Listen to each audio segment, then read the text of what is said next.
Okay, so I know that there are a lot of people that are wondering why it seems like believers in God are always trying to like tell other people about it. It's like, why not just keep it to yourself, right?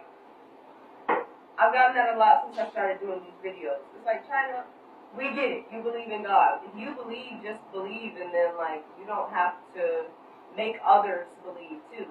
But I think there's a little bit of confusion, and I am going to hopefully clear it up for you today as to why I do it and why I make these videos. This analogy that I'm going to use today is one that my dad told myself and my family a long time ago, and it always stuck with me. Okay, so we're going to call it Michael McLean's snake in the yard analogy. Okay? So say we're best friends. You come over to my house and we chilling, right? We watching movies, we listening to music, and I got like art stuff spread out, so we drawing and painting and stuff. And then I remember, oh shoot, I forgot to take my dog out. Just stay here. Let me take him in the backyard. I'll be right back. You're like, okay, cool. I leave you in the room painting. I take my dog downstairs, and I unlock the door. I'm like, come on, Cujo. And right when I'm walking out, what do I see? I see a snake in the yard.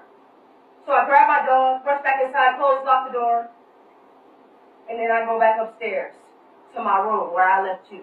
I see that you've gotten up and you're about to leave the room. And I'm like, wait, where are you going? And you're like, oh, I wanted to go to the backyard too, get some fresh air from these paint fumes. And I said, okay. I'll see you when you get back. So you go downstairs, you open the door, you head out there to get some fresh air, and boom, a snake bites you. So you throw it off of you, and you run back in the house, and you close the door, and you lock it, you run back upstairs to my room, and you starting to limp at this point, your leg is hurting, and you're like, China, I just got bit, there's a snake in the yard. And I say, oh yeah, I know, I saw it when I was going to take my dog out. What would your next statement be? China, why didn't you tell me? You saw me headed in that direction. I told you I was going in the backyard. Why didn't you tell me there was a snake back there? And I said, I don't know. I wasn't trying to force what I knew on you. So I just thought that you should learn for yourself, as we all should, you know? Because I love you. So I was trying to give you that freedom. Does that make any sense? You wouldn't think that I actually loved you if I knew there was a snake in the yard. You told me, oh, I'm about to go to the backyard.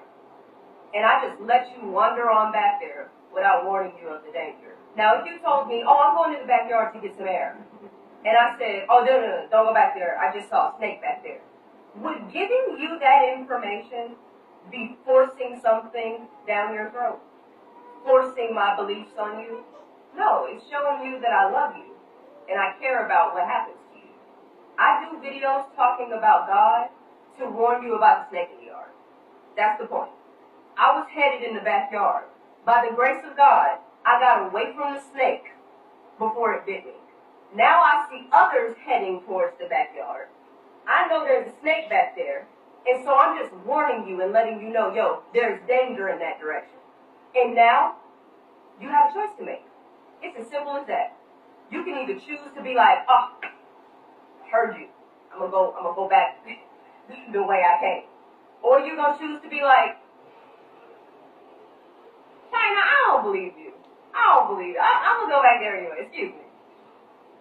Now notice, nowhere in my analogy, or Michael McLean's analogy, did I say that I was going to force you in the room and I was going to forcefully keep you from going in the backyard. That would be forcing something down your throat.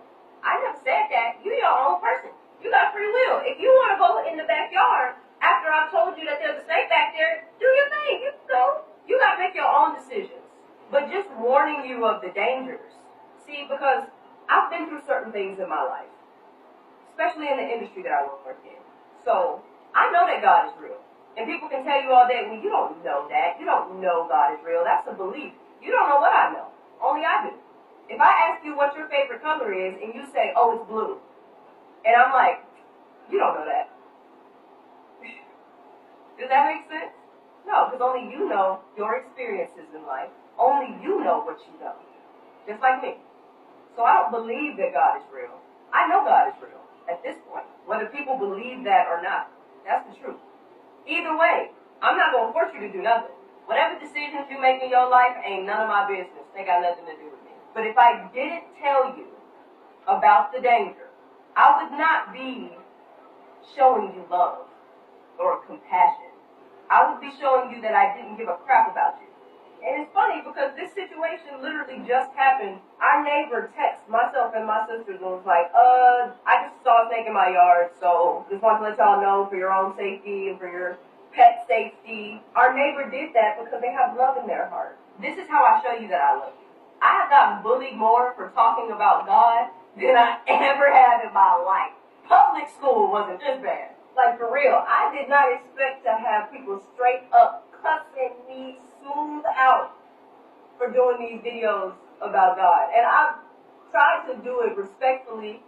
I don't know why I was shocked about that, though. It literally says in the Bible, it talks about how spreading the word of God is difficult. It's not easy. Jesus is my example. He is the one that I want to be like. I am not required to convert anybody in order to secure my eternity.